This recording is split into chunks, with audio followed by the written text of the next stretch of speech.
Next up, we have a speech from Jim, the very first one, the icebreaker. Jim.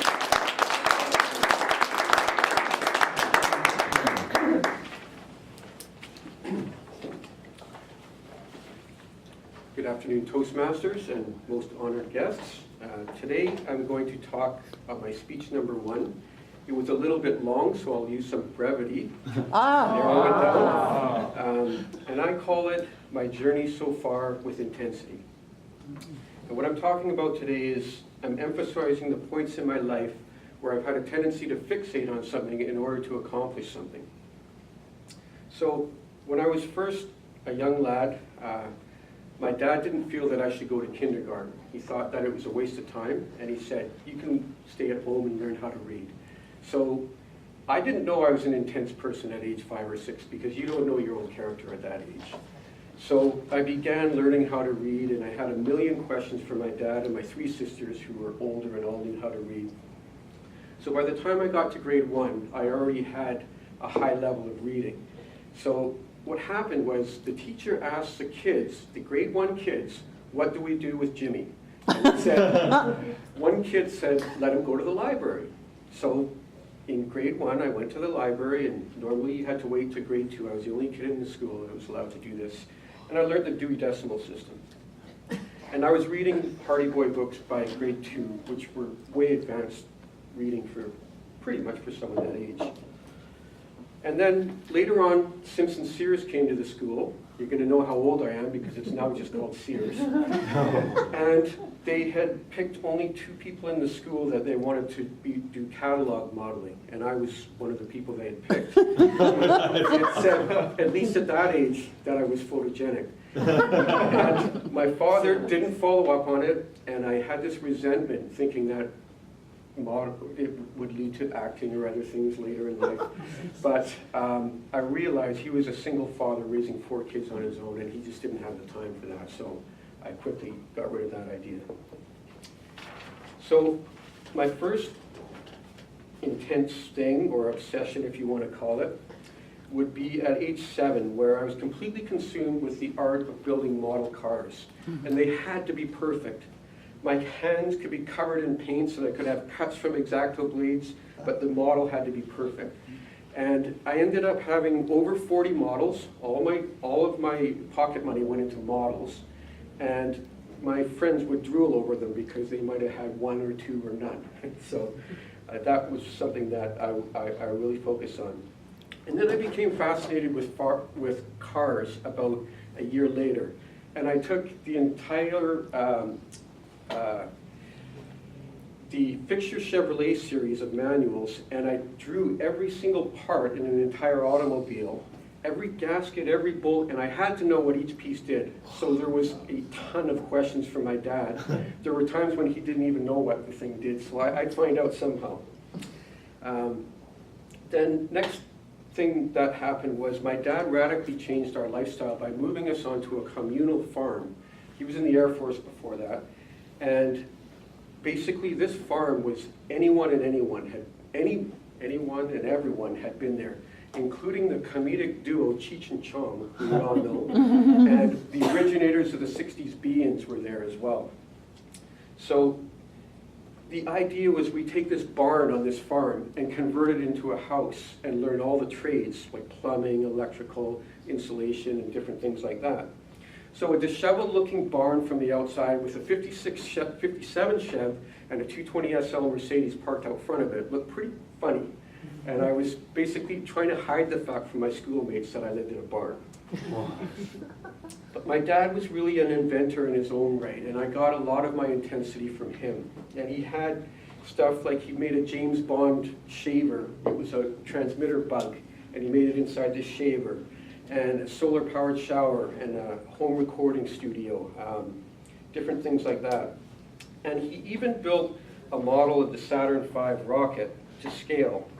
And he cut each piece by hand, each letter and everything. Wow. And the stewardesses from CPR came to the house and took pictures of this.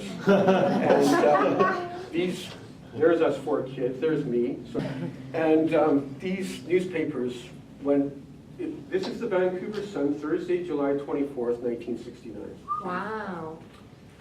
So that was the next thing. And one of his inventions, which really impacted my life because it taught me about truly the joy of discovery and innovation, was in the barn, we had a table, and there was a 4x8 sheet, which my dad cut a funny shape in the middle of it, and put some blue cellophane over it, and he used the excuse that there was flies falling in our meal. So he had it on pulleys above the table, and the blue let the light through. What I didn't know is that when I was going to school each day, he was lowering it on the pulleys and setting up a massive train set. So on my 8th birthday, my sisters all grabbed one rope on the pulley, and he said, we put a present up there. He lowered this thing, and for an 8-year-old kid to see a train set fully blown like that with turntable and everything, it was amazing. And I really enjoyed seeing that innovative spirit in him at that point. Wow. My next fixation, or hobby, was electronics at around age 12. And I basically built synthesizers and amplifiers and LED flashers. I had built an electromagnet when I was 5. I bugged my dad to get the materials from the Air Force because he was an electronics technician. And I would have schematics drawn on my schoolwork and everything, and that was just something that I did all the time.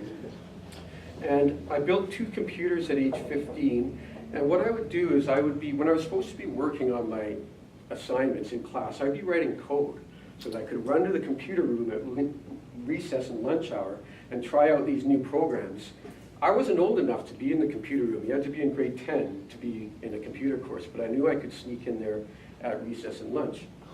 So at age 18 years of age, I was sitting in businessman's office and saying, I'm going to program your computer. And, you know, I looked 14 when I was 18. So there was a little bit of surprise and intrigue on their face. I could read it on their faces. And so the next thing that happened, in grade 12, I moved on to the opulent Milner estate, which the lady that owned it, Veronica Milner, she was related to both Winston Churchill and Princess Diana. And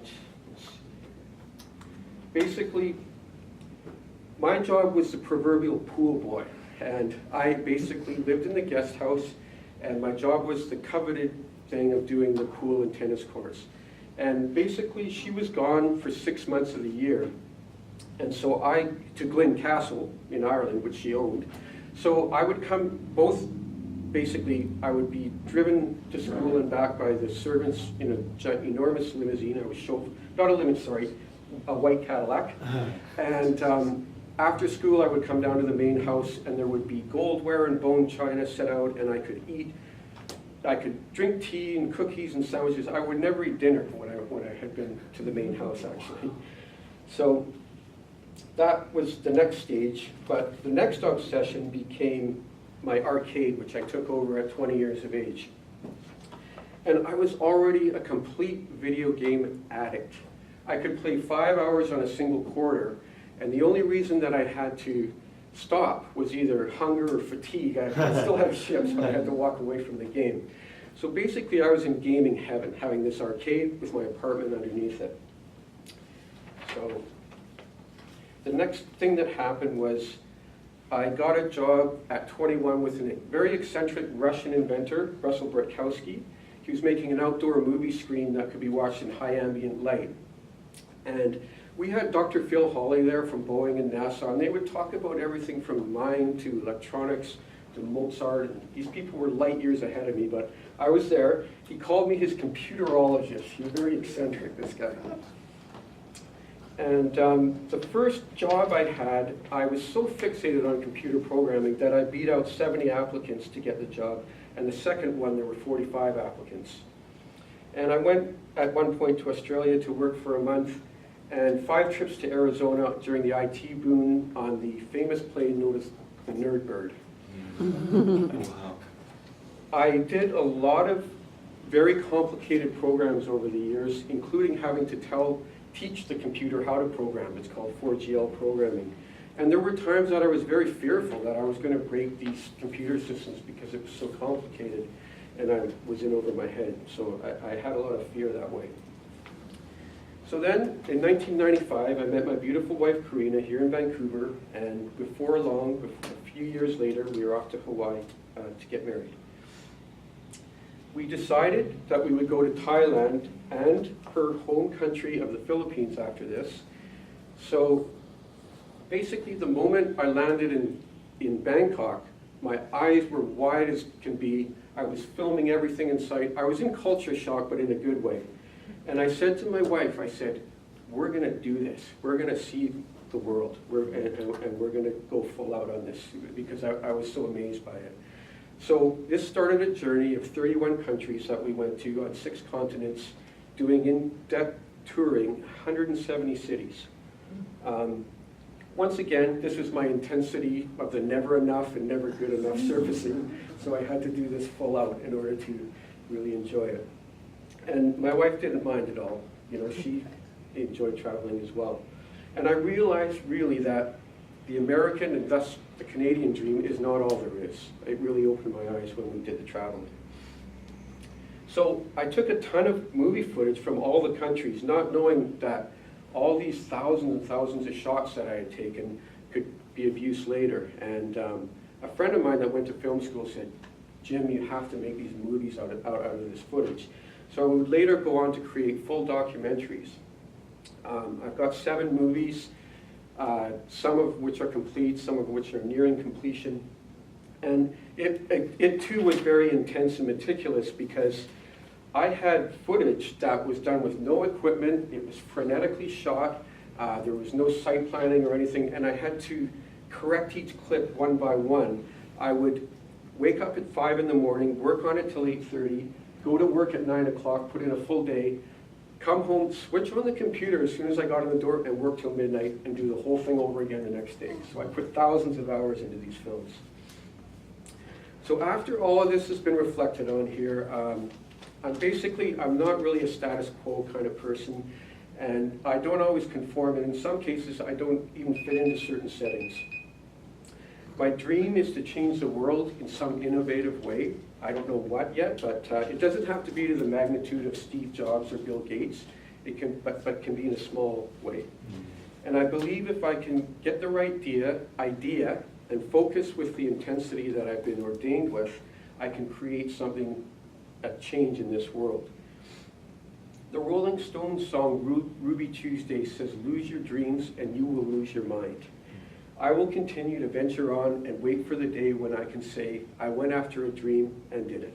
Thank you. Wow.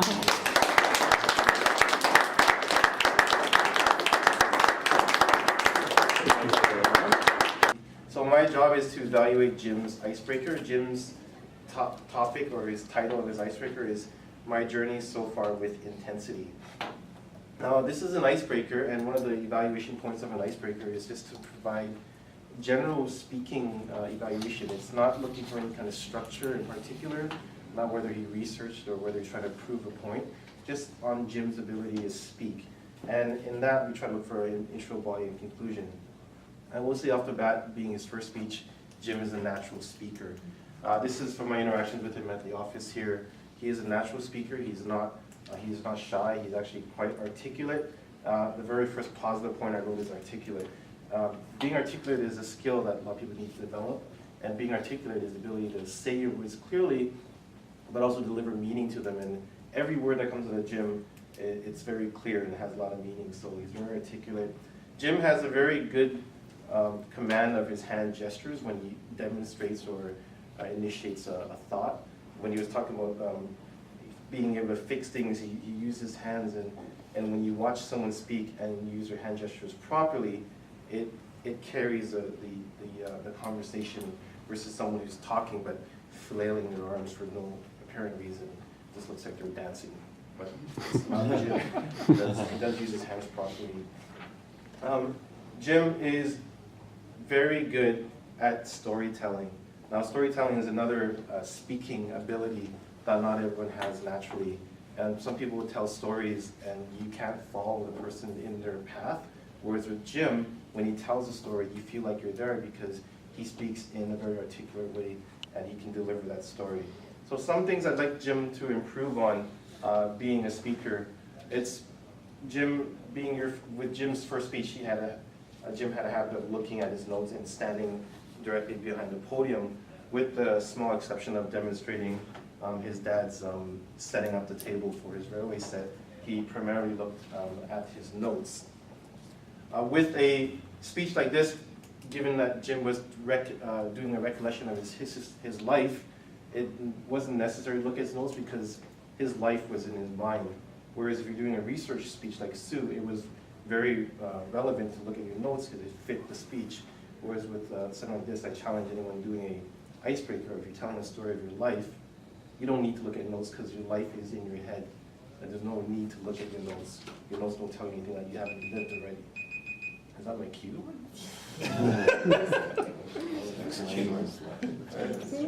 All right, so one more thing I'd like Jim to work on is the rocking back and forth. It is a bit distracting when you rock back and forth. Also, we are fixated on Jim's rocking back and forth because he is standing still. So because he doesn't move around, we don't really let that set in. He just stands still and he rocks back and forth, so we really fixated on that. So I challenge Jim to improve on that. And I'd like to finish off with, Jim had something that we don't see a lot, but I think it always is fitting. He ended his speech with a quote. Anytime anyone ends a speech with a quote, it provides a good conclusion to the speech, but also resonates with the audience if the quote is of pertinence. But this quote was great, and when he ended off with a quote, we actually sat back and absorbed the speech more, and we thought back on what he just presented, and it sits with us. Right? So thank you, Toastmaster.